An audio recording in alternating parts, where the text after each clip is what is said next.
Hello everyone, welcome back sa aking channel at Edition Free. For today's video, magluluto tayo ng beef with vegetables. So, una natin, na-stir fry muna ang ating beans. Ayan.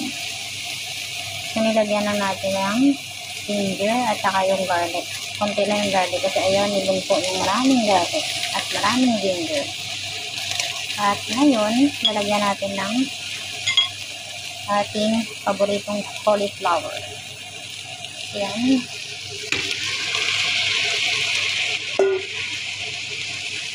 So, hindi natin nilagay ang cauliflower kasi mabilis lang siya maluto. Lagyan lang natin ng konting asin, pepper, at saka konting chicken powder.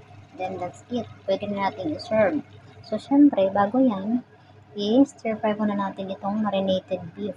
So, sa pag-marinate ng beef, nilagyan na natin ng asin, pepper, sugar, oyster sauce, light soy sauce, sesame oil, at saka yung pepper. So, yun lang ang ating nilagay. At pwede mo na rin lagyan ng garlic kung gusto mo, at saka ginger na grated. Okay? Pero as akin, hindi ko na nilagyan. Simple as that.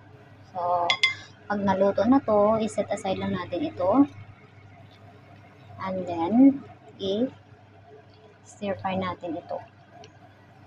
At ihalo na doon sa ating nilutong gulay. So, yan ang ating ulam for this night. At saka meron tayong supo. Ayan.